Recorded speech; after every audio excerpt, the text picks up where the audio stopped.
First and foremost, R.I.P to the legendary Godfather Kevin Samuels. As such unfortunate news, this is the guy Allen Obi, who is so prolific with his words and how he's able to pick apart these complex relationship conversations is nothing short of immaculate.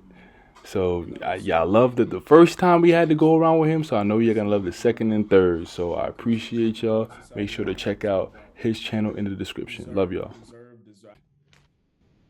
Welcome back to another episode of Important Miscellaneous Talks. I'm your host, Glassford Crossfield, and we are changing the world one podcast at a time. Our wonderful guest, please introduce yourself. Or take your time. My bad. Now you good. My glasses fogged up for a second. Getting hot. All right, well, good. Tell them your name and the whole spiel. Yeah. What's up, y'all? My name's Allen Obi. I am the voice behind We Need to Talk. And today I'll be lending my voice to a really cool conversation by these two young brothers. So I'm excited, man.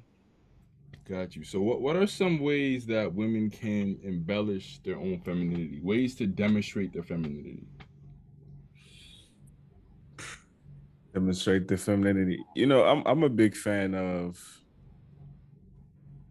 doing things for yourself. I feel like if you do things for other people, like if you're performing, it's not going to be sustainable. Like if you're only, and I used this example the other day, like if you only clean your house because you know a bitch is coming over, you know, how clean is your house really going to be versus if like you can't function unless your space looks a certain way just regularly, because eventually you won't be able to keep that charade up. So same thing with women. I feel like, you know, you should want to take care of yourself physically. You should want to um there's a way that you speak to people, there's an energy that you carry, um and you should do that for yourself, for your own well-being, for your own mental health or whatever, because that's more natural and that's more sustainable. So everything from the way you talk, everything from the way you move, you dress, you think, um I think that's what defines being feminine versus being masculine. So what are some tangible ways that women can do that, like implement that in their life? um I'm a big fan of therapy. Okay. uh a lot of the time people have had to become masculine because of trauma, because of, you know, they've never had somebody to look to as a masculine figure. And, you know, bless women's hearts, they will become the thing that they wish to see. So therapy, you know, to work that out, you know, whether it's daddy issues, a lot of times, and I think what we don't talk enough about, a lot of women have mommy issues. Yeah. And some of those mommy issues is like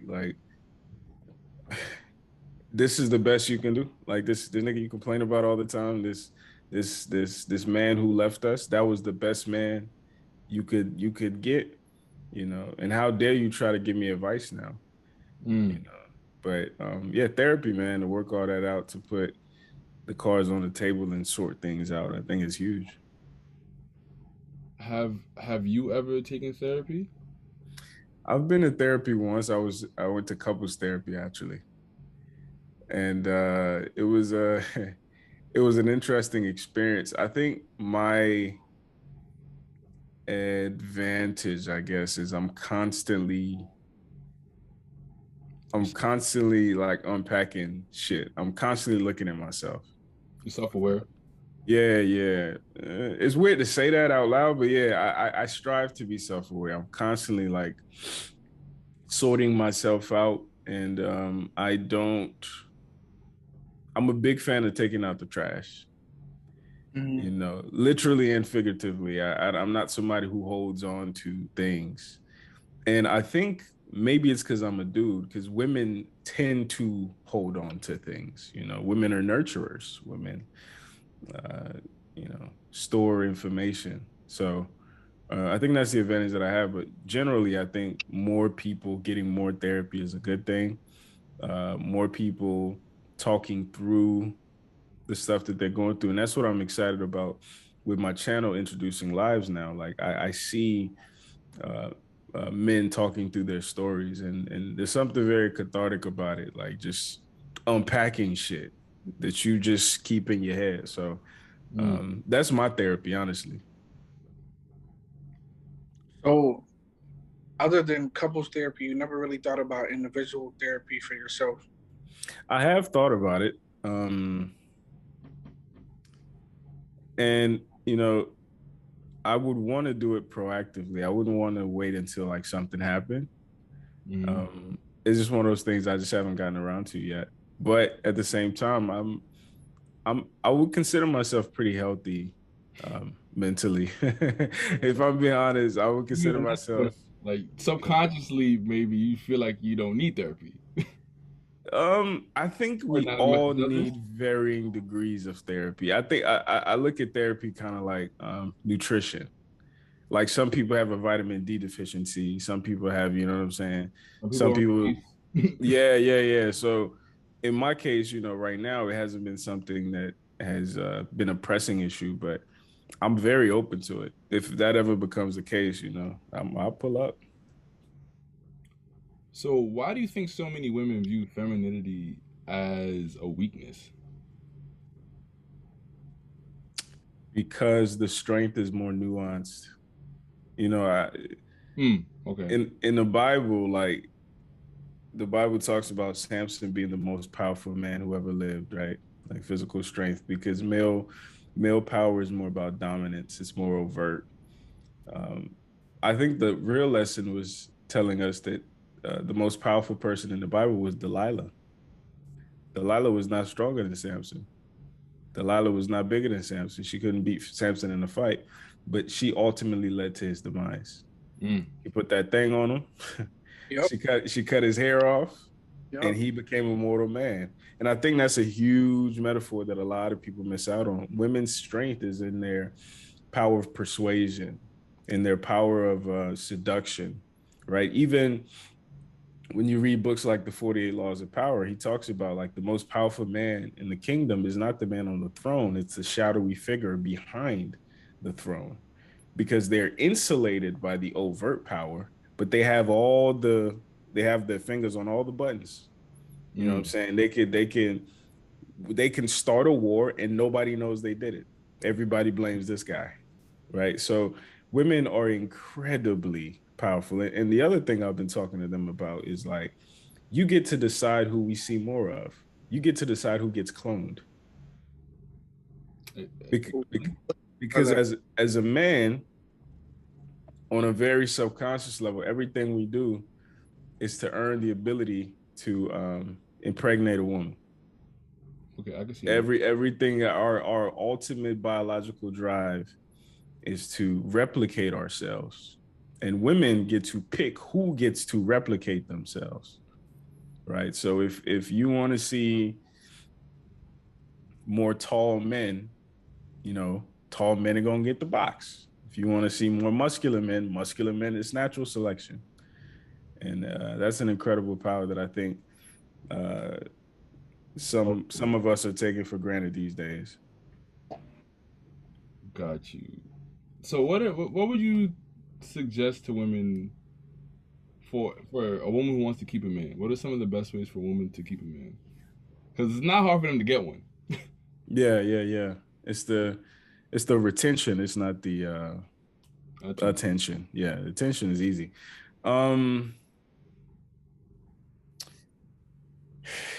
I think it really boils down to figuring out who you are and figuring out what kind of life you want to live.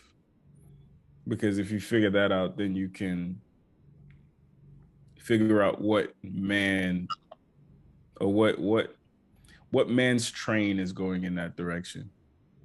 Because excuse me. Just gonna sneeze.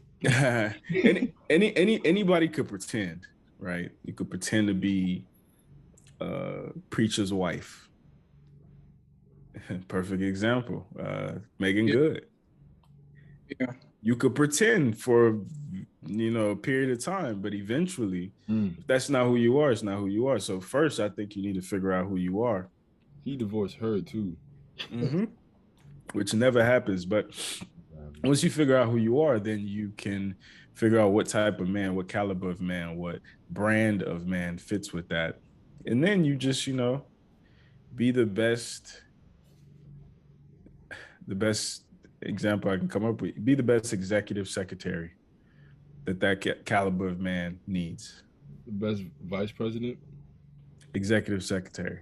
I wouldn't say vice president. This is the reason. This is the reason I wouldn't say vice president, because with vice president, like, no, I think you can say that, but I'm thinking more so like first lady. You know what I'm saying? You might not necessarily be in the power seat, but you're just as, if not more, vital than him. Like, without you, his life falls apart, type shit.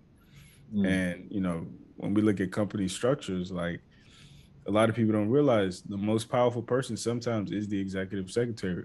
CEOs leave companies and go to new companies and fire whoever the executive secretary was and bring theirs. Right? If you're not cool with the executive secretary, you're not getting on his calendar. You know what I'm saying? Like, it is an incredible, because she directs where he goes, right?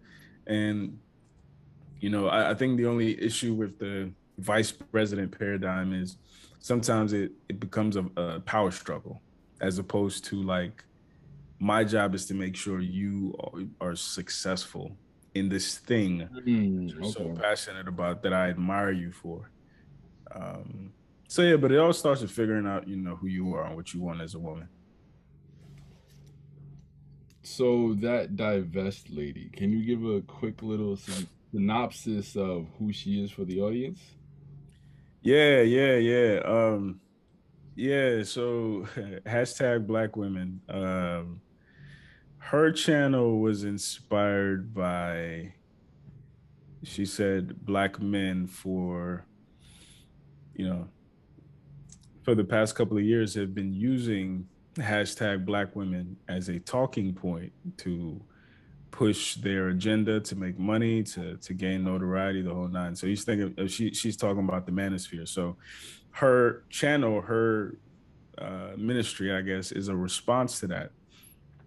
And part of her response is that Black men need to stop blaming Black women because they are inferior. They are the reason our community is where it is. They are the reason why Black women act in the ways that they do.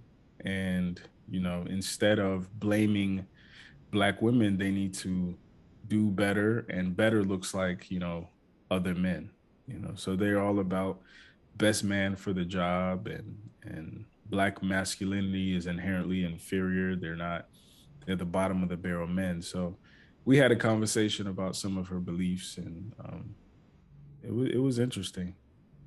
So, what were some of your biggest takeaways? And if you did learn a lesson, what was the biggest one that you did?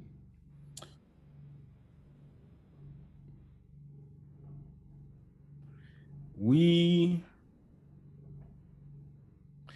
create and maintain stories to make our traumas make sense.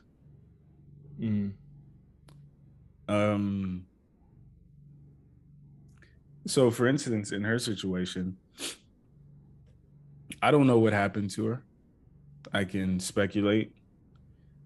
But if she decides to believe that Black men are not bad and Black men are not inherently damaged, then her trauma, whatever did happen to her, no longer makes sense. And part of cognitive dissonance, we have to hold on to certain stories to make our lives make sense. That's why, for instance, you'll never be able to convince nobody's grandma that God doesn't exist, right? Because God is the frame that I viewed the world through this entire time. And similarly, that's a good point. Yeah, similarly, whatever doctrine that we follow, whether it's divest, whether it's racism, whether it's religion or whatever, it shattering that worldview, our brains react to it like the same way our brain would react to an actual physical threat. So, just having a conversation with her, a lot of her points didn't actually make sense. And on some level, I think she knows they don't make sense, but they have to make sense.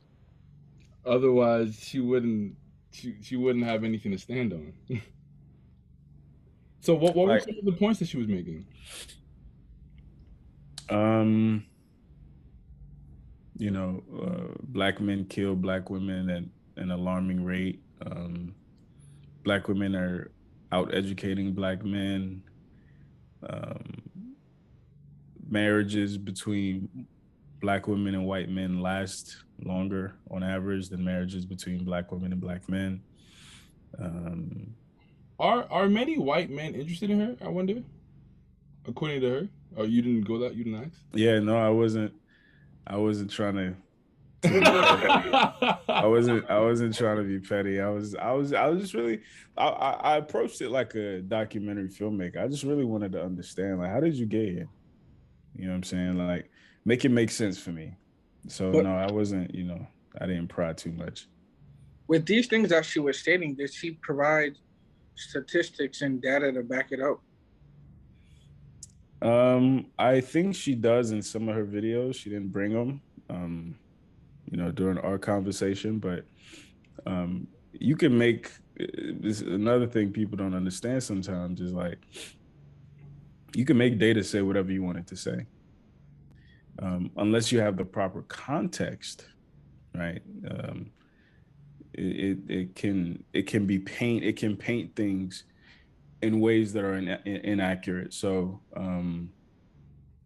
but yeah, I just wanted to my primary goal with that conversation. I wanted her audience. I wanted other women who have began down this path of black men are a certain way to see that that's not true.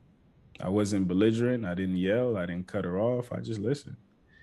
And I think what I set out to do was effective. And I think, big picture, I think we moved the needle forward, for the better. So Do you think that she was receptive at all to what you were saying?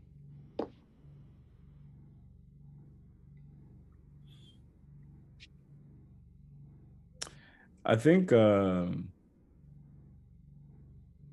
don't know.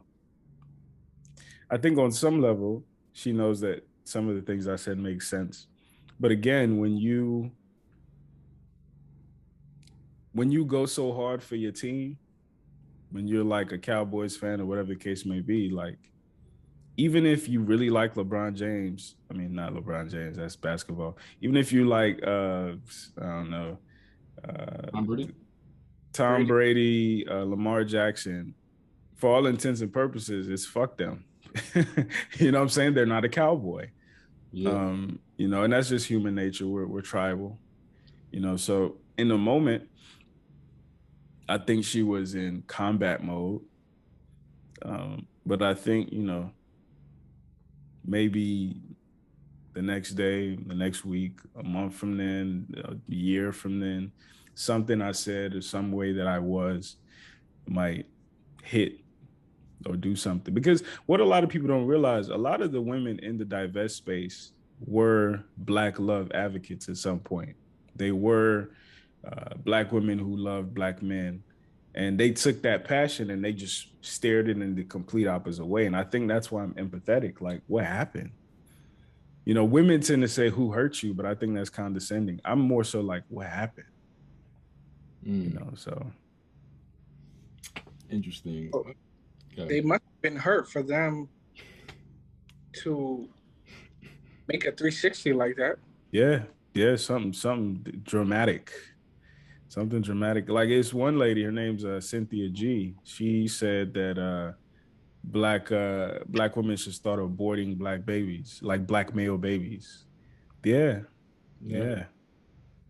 Wow. Extreme. Yeah. Doesn't make no. How is the race going to continue? Did he? Whatever. One lady said, "Take your daughters, leave your sons." Like when you go to the other side. Yeah, it's crazy. But it seems like there's a sense of resentment and hate in the speech that they're speaking. So in the book, Black Man's Guide to Understanding the Black Woman, Shahrazad Ali, she talks about it. She said maybe deep down somewhere in the Black female psyche, there's a resentment towards Black men for not being able to protect them during slavery, during everything that happened after Reconstruction, during Reconstruction. And I think we've never been able to fully unpack that. But somewhere deep down, shit, even in our everyday lives, like at certain points, the ways that our women talk to us, there's a little condescending nature to it. Like, nigga, you a little boy type shit, but it's not Bro, necessarily also even like 5'2", because a buck 20. We talking like that. exactly, Yeah. and it's not even necessarily always because of something that you did personally. Sometimes it's just like the strongest man I ever saw in my life was my mom. So like any black man ain't shit to me because the first man that was supposed to be a man wasn't there or was a bitch or whatever the case may be. So like you look more like him, so you're a bitch until proven otherwise. So I'm gonna start off with you like that. Mm. Mm-hmm. I'm gonna have to clip that too. So, So oh, you asked me to say, Paul? is is there a such thing as toxic femininity? Because toxic masculinity is always preached on so heavy. Mm-hmm. There is such thing as that? Absolutely. I talk about it sometimes, and it's I think there are different types of toxic femininity. I think one of the types that I'm the most wary of is what we saw with Jada. Remember when Jada was telling Will about her entanglement, and she said, I haven't felt good in a long time. Part of toxic femininity is Jesus Christ. some women some women create an identity around being healers, and they Mm. will seek out broken men to validate their feminineness, right? Some women actually seek out, you could even put it, I'm a semantics guy, you could put it as prey on broken men because it scratches a very deep, very uh primitive itch, right? Like men have our itches as well, but have you noticed how every time a girl graduates college, a couple years later, if not during college, she has a little dog. She needs something to nurture, something to take care of. There is a psychological need on some level. And when that's toxic, it seeks out man babies, you know. So I think that's part of toxic femininity. I think another part of it is weaponizing your femininity. Kind of like again with Will Smith and Jada. It's a lot of dudes right now doing life in prison behind their girl sending him on some attack dog mission. Mm. You know what I'm saying? Just for him to prove his love for her or whatever the fuck. Like Erica Lachey, she was talking about how her brother's in prison, and one of the dudes he's in prison with is in prison for beating up his sister's boyfriend.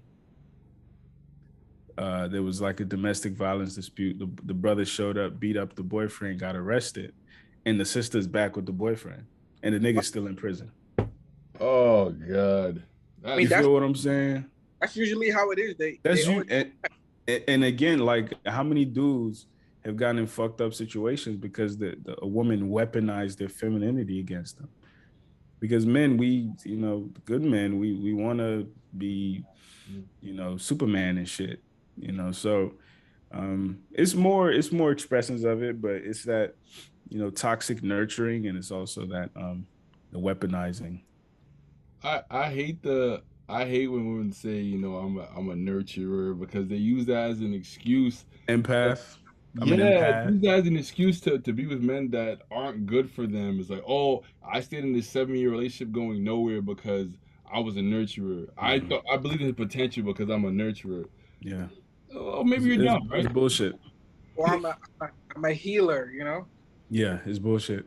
Like one of the phrases that I hate so much, it goes like, uh, healing spirits attract broken people. And I'm like, okay, that might be the case. But that's also one of the biggest cop outs. Broken people attract broken people. And their need to stay in the shit and roll around in the mud. Maybe you're a pig. Oh, Paul, I'm not sure you remember. It was the podcast with Gabby, and Gabby brought her friend, and we were asking the women in the room, what's one of the things that you look for, that you would like in a man, like one of the bigger things. She said, I need my man to come healed. And the girls are like, yes, yeah, they were snapping all that. I was like, bro, we're all, come on now. Ain't none of us all the way there, bro. Cut it out. Right. And I mean, the thing about it too is a lot of the aspects, the expressions of masculinity, a lot of modern women are attracted to aren't healed people. They're feminine men. A lot of women like feminine men. They like men who are super emotionally expressive and super emotionally, just out and I love you and all that romantic bullshit. Those aren't healed men, because healed men understand there's a danger to uncontrolled emotions. Like it manifests itself in a different way in a man than it would manifest in a woman. A healed man, when I think of a healed man, I think of Jason Wilson. I think of a motherfucker who like understands, you know what I mean, the Cry Like a Man. That's what I think of. A lot of women tend to think of, I don't know, some nigga who be on TV crying or some shit. Like Tyrese. Sure, yeah. What more do you want from me? For real. Yeah, but a lot of that is pseudo masculine, and I think it's about time like we make a clear distinction. We draw a line in the sand, bro. What's some of the advice you'd give your daughter when coming up into the dating scene, or have you even thought of that? I've thought about it. I think with kids though, it's more about modeling behavior. Okay. So I've spent more time thinking about what type of behavior do I want to model for her. But ultimately, like, it boils down to what do you want? Like, what kind of life do you want, and what kind of individual fits that kind of life? Because too many times, a lot of us, not just women, we try to fit a square peg into a round hole, and the shit is the most frustrating experience. But I plan on raising her to be healthy and to see the world as it is, to still maintain a level of like, I guess you could say naive optimism or like rose-colored glasses, but to really understand like you are a reflection of what you see is a reflection of you. And the environments that you put yourself in, the music that you listen to, the food that you eat is all part of your spiritual diet, and it's all part of what you will see and what you will gravitate to. Like one of my homeboys, for instance, we were having a conversation. He was like, "Keep finding hood bitches." I'm like, "Cause you keep going to hood spots." No. Like you keep like that's who you know how to talk to. Like if a motherfucking Michelle Obama, walked up to you, you wouldn't know what to do with it. And similarly, it goes the same for women. We don't even know how to identify the things we claim we want. You want a nicer couch. You don't even know how much shit costs. What store would you go to? What online retailer would you go to? Yeah. It's funny that you say that, because my friend right up there, he used to say, I keep finding these thoughts. I'm like, bro, you want a quick nut? Like, what do you what do you mean? Like, you're gonna find that. And Absolutely. A lot of women say, like, I keep finding the scammers. I keep finding the guys that treat me like dirt. Well, I mean, look at yourself. Yeah, where do you go? You want a nigga who like to hike and shit. Do you go hiking? I mean, it sounds so I simple, want the but it's spontaneous guy, but you don't you don't do regular spontaneous club. shit. You The go to average the club. same hood ass club, you drink the same Hennessy and Coke. You go, you don't even go to the library, but you want a nigga who read. You're not in school, but you want a nigga who's educated. Like No, make it make sense. Yep. that's such a good point. Wow. The things that you ask for, you have to be that. And it seems that it doesn't correlate with people. They want things that they don't embody themselves, which makes I don't think you necessarily have to be that. I think you have to have an appreciation for it.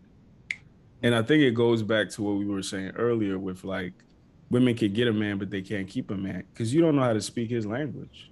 Mm. You fucked around and you got a lawyer, right? You lucked up. You got a man who makes $300,000 a year, this and that. You don't know what his day is like. So when he comes home from court, you still like, babe, let's do this, babe, let's do this. You have no sense of appreciation for what he does. Versus if you have an understanding of a lawyer's life, whether because you went to law school yourself or you've just read up on, watched videos on, had conversations with lawyers, then you have an appreciation. Be like, I realized that he just did a bunch of like depositions or whatever the case may be. So for the first 2 hours when he gets home, like, let me rub the nigga back. Let me give him some food. Like let me not hit him with no bullshit right now. Cause I understand. People just want to be seen. Mm-hmm. That's it. People really, really, really just want to be seen and understood and appreciated for who they are. But a lot of times, and this is my biggest point, we are in love with an aesthetic. We're not in love with people. Like, so now everybody wants a nigga who makes six figures. Mm-hmm. They don't know what it takes to make six figures. They don't know the amount of commitment, the types of jobs that are required to make six figures. But I like the aesthetic of being able to tell my friend, yeah, my man makes six figures. My man is a top 5%, 10%, 1% man. Mm-hmm. But I have no idea what his life is like, what his struggles are like, what his, even going back to the whole mental health, how is that taking a toll on him? Mm-hmm.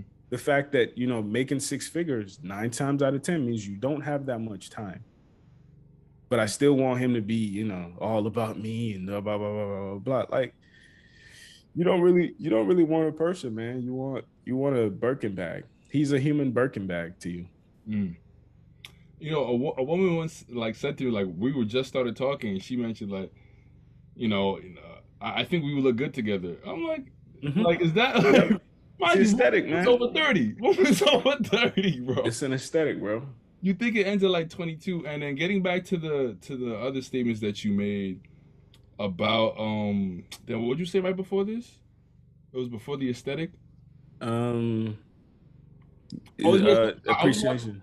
I was watching the roommates, and Hafiz was talking about how a lot of women don't really know how the 1% routine is. They don't understand that I don't see my kids until Saturday. Like they don't understand that. And I also heard a woman say one time that I want my man to make millions and have time for me. Like It's the most ridiculous shit. And I think what people have been missing about Kevin Samuels, the piece that people haven't actually understood is low key, the nigga's trying to let the like women know that you don't want this dude.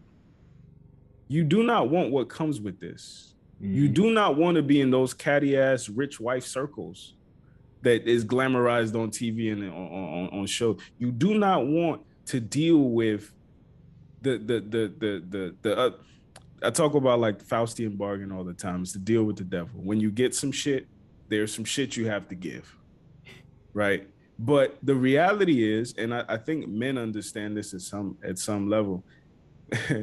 The wife zone is like 6, 7, 8. Anything above an 8 usually is a problem. Anything below a 6 is usually not attractive. Same deal with husbands. Like super rich men are not typically not the best people. But men who are following their path, the teachers, the community organizers, the men who are actually at the foundation, those are the ones who can spend time being fathers. Those are the ones who prioritize family and attentiveness and all that good stuff. But again, you're so in love with an aesthetic you don't recognize it, and you don't see these men who are actually the thing that you really want just because he makes $40,000-$50,000 a year. It's ridiculous. Yeah. Kevin mentioned how like being a house mom is one of the most difficult jobs one could have. Mm-hmm. Mentioned how she has to wake up at like 6 a.m., go to the gym, come back, Mm-hmm. make the food for the kids, get the kids ready, take the kids to work, then come back and prepare the meal for the Yep. husband and do it all over again every Yeah. day. But you don't want that part. You just want the paycheck. You don't want the job. Mm-hmm.